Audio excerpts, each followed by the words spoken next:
Forgot about basketball from Maui yesterday afternoon. Paulie goes, ESPN2. Sent me a text. Tune in, overtime. All of a sudden, I'm watching Memphis and UConn. Dan Hurley lost his mind. Lost his mind. Cost his team. You know, Penny Hardaway's Memphis team is, I don't know, they've been a disappointment. I think they made the tournament 2 times in the last 7 years. He's had talent there, but UConn, you expect them to win those games. Here is Dan Hurley after the loss. That over the back call at that point of the game, there was no attempt to block out. There was a player on Memphis that made a half-ass effort to rebound that basketball, and Liam McNeely high-pointed that rebound. For that call to be made at that point of the game was a complete joke, all right? And then for me, I don't know what happened. I might have lost my balance by the absurdity of the call, or maybe I tripped. But if I made that call at that point, I would have ignored the fact that I was on my back. If I made that call, I would have ignored that. Okay, he's right about the call, but he can't lose his mind in a situation like that. It goes back to what I've said about these coaches. They want you to have poise, but they don't. You have to have poise too.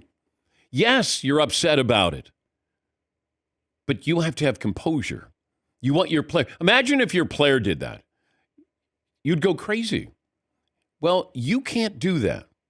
And I know this is who he is. This is his personality. But in a situation like that, a bad call. But you can't let everything bother you that you throw a temper tantrum. It's a bad call. Okay, regroup. Move on. Recover. You can't add to it. So you added to a bad call. And then you get teed up there. Yes, Paul. I have a poll question off this. Dan Hurley constantly losing his mind on the sidelines during games is entertaining and good for his team or self-defeating?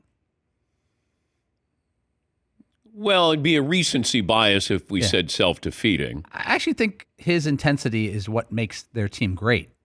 It's Saban-esque. He's completely and always unsatisfied and almost unhinged.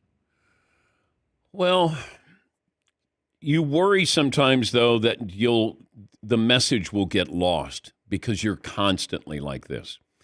It's just like with your kids. If you're yelling and constantly yelling, then does it really, register?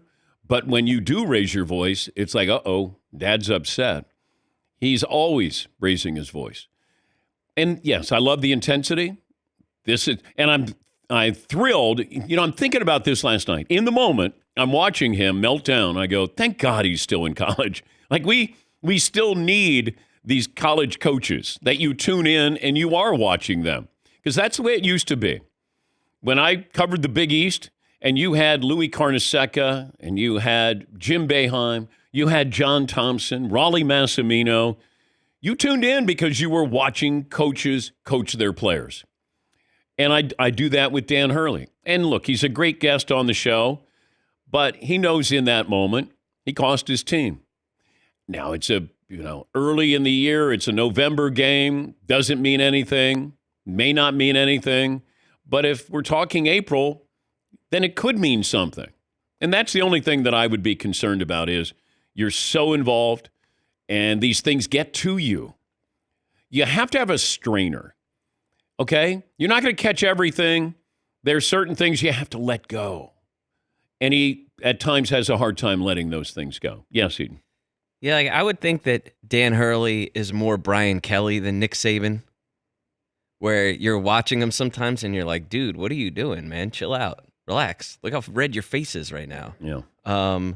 Maybe more of Bobby Knight than I don't know anybody else, but I don't know if it kind of what makes him great is that. So I don't know if you could have one without the other. Maybe I don't know if he would be as great of a coach as he is maybe without that kind of fire burning. Yeah, I agree. Bob Knight couldn't change. Yeah, Mike Krzyzewski had a temper. People didn't talk about it, but he had a temper, and certainly in practice, a temper. Coaches have that. That's the old school kind of, I'm going to get through to you. I'm going to yell at you. I mean, you watch games now. I mean, it's commonplace that you're watching coaches yelling at the officials, yelling at their players, dropping F-bombs. It's there. But, Dan Hurley, I love the fire. I think that's who he is. He's not going to change.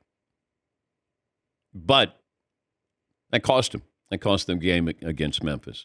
Marvin's still flying the school colors today. How did you feel after that loss? It's funny. Me, my wife, and my son, when the kid's solo ball hit the shot to go into overtime, we screamed. The neighbor next to us he texted us, so you're watching the UConn game? And so the call is made over the back call. My wife is going. This is the only sport she's into. UConn men's basketball. That's it. She was like, this is bleeping bleep. Wow. Okay. So we're not the ones to judge him because we were doing the exact same thing Hurley was doing, but we're just doing it from the couch. Yeah. And on top of that, Hurley was getting on the refs the entire game. Like there were F-bombs. I mean, there's always an F-bomb with Hurley, but the entire game he was on top of those refs. But he can be down 5 or up 45, and it just feels like he's that same guy. He also said that, I don't know too many back-to-back national championship teams that get that type of a whistle. There aren't any back-to-back national champions. Love it. Just you. But he's right. But it cost him. I'm glad, though, he's still in college basketball. Yes, Marvin. Don't worry about it. In April, the games aren't really close anyway, Wow. so it's all right. Okay. Wow. Calling your shot. All right. I hear you.